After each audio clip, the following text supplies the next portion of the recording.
IBN 7 हौसला है। नमस्कार, 7 बजे हैं। मैं हूं पंकज भार्गव। देश दिन भर में हम आपको दिखाएंगे देश के कोने कोने की खबर, और ये खबरें आप तक पहुंचा रही है नेटवर्क 18 के 2000 संवाददाताओं की टीम। 2000 रिपोर्टर हर दिन आपके इलाके की हर बड़ी खबर आप तक पहुंचाएंगे सबसे पहले और सबसे सटीक। देश दिन भर में हमारे साथ अलग अलग लोग हमारे साथ मौजूद हैं, हमारे सहयोगी मौजूद हैं। सबसे पहले चलते हैं ब्रजेश तिवारी के पास दिल्ली की खबरों के बारे में। राजधानी दिल्ली में आज इस सीजन का सबसे ठंडा दिन रिकॉर्ड किया गया। पारा लुढ़ककर 2.6 डिग्री तक जा पहुंचा। वहीं कोहरे की वजह से कई ट्रेनें और हवाई यातायात पर भी खासा असर पड़ा। सुबह जब लोग घरों से बाहर निकले तो घने कोहरे ने सड़क पर निकलना मुश्किल कर दिया। विजिबिलिटी इतनी कम हो गई कि गाड़ियां सड़क पर रेंगती नजर आईं। लोगों को कुछ किलोमीटर का सफर तय करने में घंटों का समय लगा। वहीं दिल्ली एयरपोर्ट पर विजिबिलिटी 50 मीटर से कम हो गई। सुबह के समय कोई विमान न उड़ पाया और न ही लैंड कर पाया। वहीं कोहरे की मार ट्रेन यात्रियों को भी झेलनी पड़ी। मौसम विभाग का कहना है कि ठंड से तुरंत राहत नहीं मिलने वाली। अगले 2 दिन तक इसी तरह ठंड पड़ेगी। वहीं आने वाले 2 दिनों के लिए मौसम विभाग ने घने कोहरे का अलर्ट भी किया है। राहुल गांधी की गैर मौजूदगी में कांग्रेस का 130वां स्थापना दिवस मनाया गया। कांग्रेस अध्यक्ष सोनिया गांधी ने इस कार्यक्रम की अध्यक्षता की और पार्टी का झंडा फहराया। खिसकते जनाधार और चुनावी मुकाबले में निराशाजनक प्रदर्शनों के साए में कांग्रेस ने रविवार को अपना 130वां स्थापना दिवस मनाया। हालांकि उपाध्यक्ष राहुल गांधी समारोह में मौजूद नहीं थे। समारोह में पूर्व प्रधानमंत्री मनमोहन सिंह, AK एंटनी, अंबिका सोनी, मोतीलाल वोरा सहित पार्टी के आला नेता भी शामिल हुए। आज ही के दिन 1885 में भारतीय राष्ट्रीय कांग्रेस की स्थापना हुई थी। मेरी जहाँ तक जानकारी है, संसार में कोई राजनीतिक दल नहीं है जो इतना पुराना हो और साथ ही इतना नया हो कि आज भी प्रासंगिक बना हो। तो इसलिए मैं समझता हूँ हर कांग्रेस जन के लिए यह एक गर्व का विषय है, उसका सम्मान बढ़ता है। देश के सबसे प्रतिष्ठित संस्थान IIT दिल्ली के निदेशक का इस्तीफा देने के बाद बवाल पैदा हो गया है। मानव संसाधन मंत्रालय ने बयान जारी कर ये बात कही है कि उन पर किसी भी तरह का कोई दबाव नहीं था।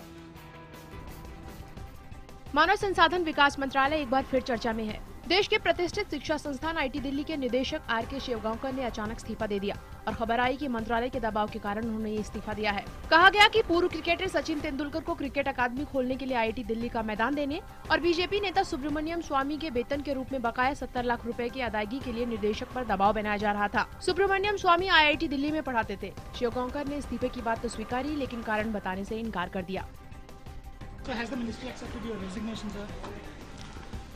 No comments at this point of time. UP और उत्तराखंड की खबरों के लिए चलते हैं अपने सहयोगी अनुराग त्रिपाठी के पास।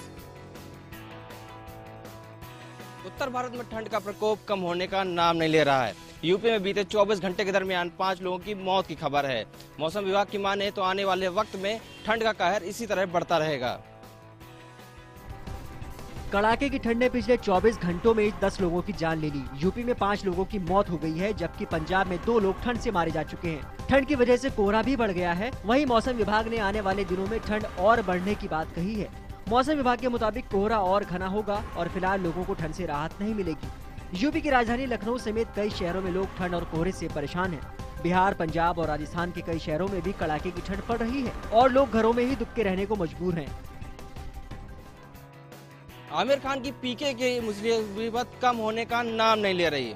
पीके के लिए जहां हिंदू धर्मगुरु खिलाफत पर उतर आए हैं, वहीं शंकराचार्य ने फिल्म के बैन की मांग की है। आमिर खान की फिल्म पीके भले ही बॉक्स ऑफिस पर करोड़ों की कमाई कर रही है, लेकिन फिल्म का विरोध और बढ़ गया है। द्वारकापीठ के शंकराचार्य स्वरूपानंद सरस्वती ने फिल्म में हिंदू देवी देवताओं का अपमान का हवाला देते हुए फिल्म पर बैन लगाने की बात की थी। इसके बाद हरिद्वार अखाड़ा परिषद ने भी फिल्म में देवी देवताओं का अपमान बताया है और इसका विरोध किया है। फिल्म में हिंदू देवी देवताओं पर जो कटाक्ष किए गए हैं, उसे लेकर फिल्म लगातार विरोध झेल रही है। बुलंदशहर में एक बुजुर्ग महिला के साथ बलात्कार का मामला सामने आया है। वहीं महिला के साथ मारपीट भी की गई है। पुलिस की माने तो अभी जांच कर रही है, उसके बाद आरोपी खिलाफ कार्रवाई की जाएगी। यह मामला गुलावटी के असावर गांव का है, जहां 50 वर्ष की महिला के साथ बलात्कार हुआ। परेशान महिला अपनी फरियाद लेकर थाने पहुंची, लेकिन यहां थानेदार रामसेन सिंह ने बलात्कार और मारपीट की तहरीर पर छेड़छाड़ का मामला दर्ज करके महिला को थाने से भगा दिया। पीड़िता मदद की गुहार लेकर SP राजेश कुमार से मिली, लेकिन यहाँ भी उसे राहत नहीं मिली। पुलिस महिला के मेडिकल में रेप की पुष्टि के बाद मामले को संदिग्ध मान रही है। उसने मुझे पीछे से आकर कब्जा और कब्ज कर तीसरे खेत में ले गया वो मेरा कब्जा करके, फिर उसने मैं उठने नहीं दी, उनने मेरे साथ बलात्कार किया। मैंने बहुत जोर लगाया, उनने फिर मुझे नहीं उठने दिया। जो भी आरोपी था उसको गिरफ्तार कर लिया गया है। इसमें कड़ी वैधानिक कार्रवाई की जा रही है। हाँ, ये भी पता लगा कि महिला अनुसूचित जाति की है और जो इसमें आरोपी है वो सैनी समाज का है, तो उस आधार पे धाराएं तरमीम कर कार्रवाई की जा रही है।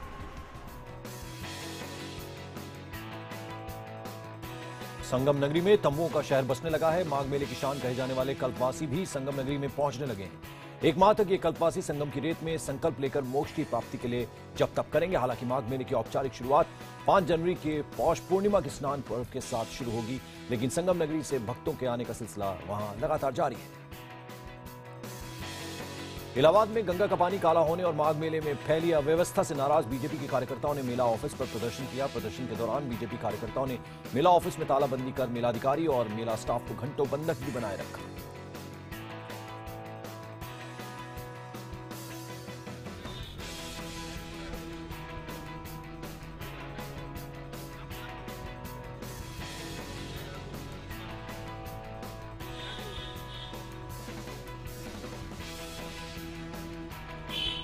रघुवर दास ने रांची के बिरसा मुंडा फुटबॉल स्टेडियम में एक समारोह में झारखंड के 10वें मुख्यमंत्री के तौर पर पद की शपथ ली।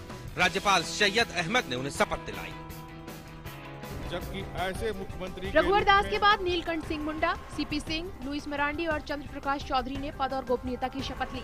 इस शपथ ग्रहण समारोह में महाराष्ट्र के मुख्यमंत्री देवेंद्र फडणवीस, छत्तीसगढ़ के सीएम रमन सिंह, हरियाणा के मुख्यमंत्री मनोहर लाल खट्टर भी मौजूद रहे। इनके अलावा केंद्रीय मंत्री नितिन गडकरी, वेंकैया नायडू, रामकृपाल यादव, सुदर्शन भगत और जयंत सिन्हा भी मौजूद थे।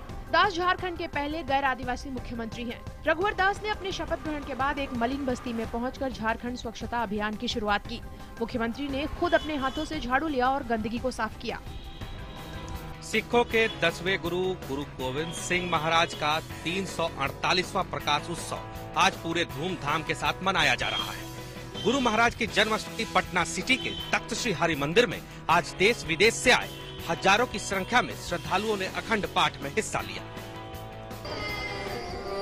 सुबह से ही तख्त श्री हरिमंदिर में श्रद्धालुओं का तांता लग गया। लोगों ने पूरी निष्ठा और विश्वास के साथ गुरु महाराज का जन्मोत्सव मनाया।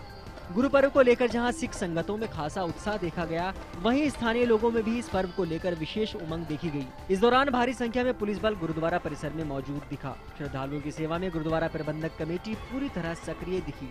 पूरा हिंदुस्तान, बर्मिंघम और कनाडा से भी कुछ लोग यहाँ आकर के अपनी हाजिरी भर के श्रद्धा सुमन भर रहे हैं। ये हमारे गुरु जी का 348वां प्रकाश उत्सव है, जो 350वें प्रकाश उत्सव की ओर इशारा करता है, ताकि हम इसे और धूमधाम और अच्छी तरह से मना सकें।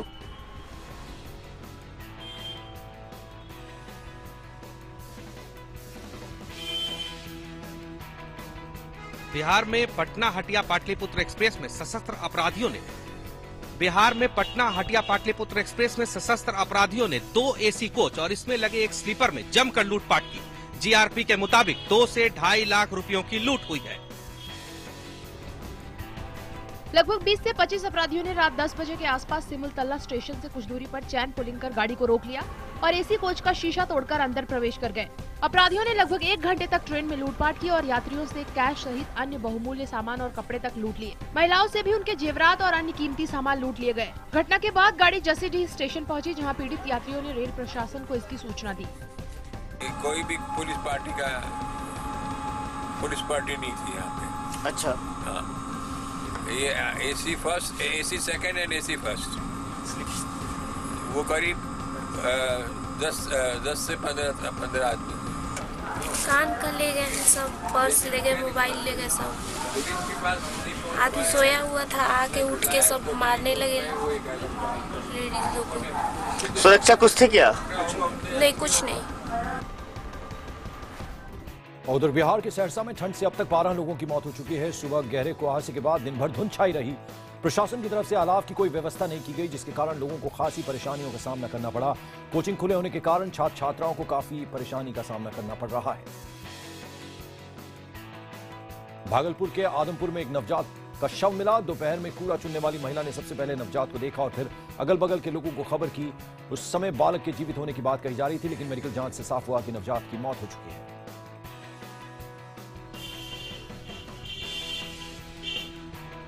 मध्य प्रदेश और छत्तीसगढ़ की खबरों के लिए चलते हैं हमारे सहयोगी मनोज शर्मा के पास।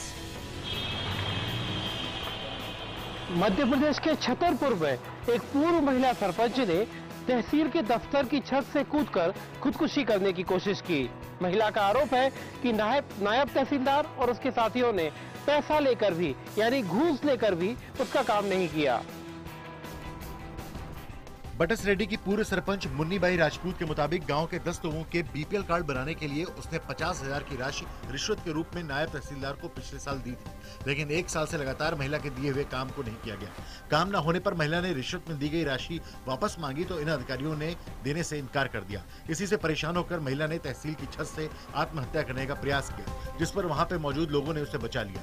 महिला का आरोप है कि जिन लोगों के बीपीएल कार्ड बनना था वो बहुत ही गरीब है और उनका काम न होने पर रिश्वत के रुपए रोजाना उनके घर आकर मांगते हैं। इसी से परेशान होकर उसने आत्महत्या की कोशिश की। न तय पार्टी से कहती है के तय पार्टी जी हमारे या तो कार्ड बनवाओ और नहीं भी जोड़वाया जी नाम बीपीएल में तो फिर हमारे पैसा वापस दो। सुनना आप साहब जो कहते कि भाई हम बाहर करो और हम काम कह दें उनको, जब हम पे हो पाए सो कह दें। फिर ये चले गए थे बिजावर से वापस लौट के आएगा। फिर भी हम निवेदन करते रहे और निवेदन की बात भी नहीं माने। ये तो आज हमें अपनी आत्महत्या करने हैं, अब करते हो करने हैं अगर हमारी निर्णय नहीं हो रहा। आमिर खान की फिल्म पीके रिलीज होने के बाद से ही विवादों में है। मध्य प्रदेश के नीमच में हिंदू संगठनों ने भी पीके का विरोध किया और आमिर खान का पुतला फूका। मध्य प्रदेश में भी आमिर खान की फिल्म पीके का विरोध तेज हो गया है। नीमच में हिंदू संगठनों ने आमिर खान और उनकी फिल्म के खिलाफ जमकर नारेबाजी की और आमिर का पुतला भी फूंका। हिंदू संगठनों ने फिल्म पर रोक लगाने की मांग की। उनके मुताबिक फिल्म से हिंदू समाज की भावनाओं को ठेस पहुंची है। हिंदू समाज ने राष्ट्रपति को ज्ञापन भी सौंपा।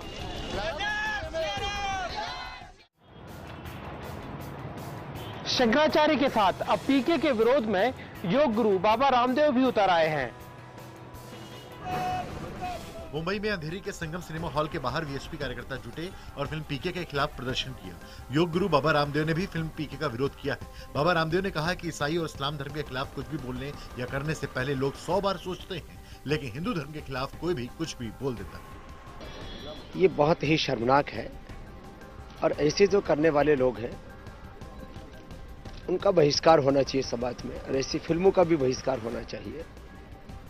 और ये लोग भूल जाते हैं हिंदू देवी देवता, हिंदू धर्म, हिंदू संस्कृति और हिंदू साधु संतों के बारे में अनादर करना, उनका अपमान करना, ये जो तथाकथित जो प्रसिद्ध लोग हैं उनका एक ये शौक हो गया है। देश दिन भर में खबरों का सिलसिला जारी है। आगे खबरों के सिलसिले को आगे बढ़ाएंगे चंडीगढ़ से अंकुश महाजन।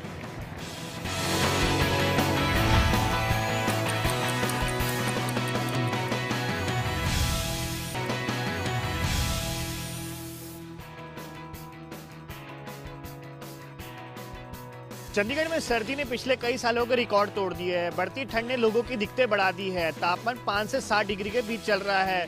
रविवार की रात सीजन की सबसे ठंडी रात दर्ज की गई, जब तापमान 2.3 डिग्री दर्ज किया गया। पहाड़ी इलाकों में बर्फबारी से निचले इलाकों में भी ठंड बढ़ गई है। चंडीगढ़ में रिकॉर्ड तोड़ ठंड पड़ रही है, जिस वजह से लोगों का जीना मुश्किल हो गया है। कोहरे ने लोगों को परेशानी बढ़ा दी है। वहीं रात के वक्त हालात और भी खराब है। चंडीगढ़ में तापमान 5 से 7 डिग्री तक लुढ़क गया है। आने वाले दिनों में भी ठंड से निजात मिलना मुश्किल नजर आ रहा है। कोहरे की वजह से चंडीगढ़ आने वाली ट्रेनों में भी कम से कम 10 से 12 घंटे की देरी हो रही है। वहीं विजिबिलिटी कम होने से फ्लाइट पर भी असर पड़ा है।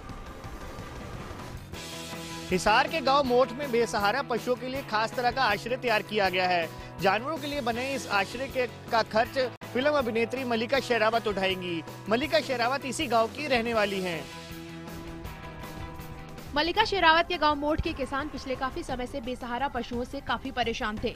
ये पशु किसानों के खेतों में घुसकर उनकी खड़ी फसल को चौपट कर देते थे। मल्लिका शेरावत ने किसानों की समस्या को समझते हुए बेसहारा पशुओं के लिए गांव में अपने खर्चे पर आश्रय बना दिया है। गांव के सभी बेसहारा पशुओं को मल्लिका शेरावत के आश्रय में रखा जाता है। वहाँ उनके खाने पीने सहित दवाइयों की भी पूरी व्यवस्था मल्लिका ने की है।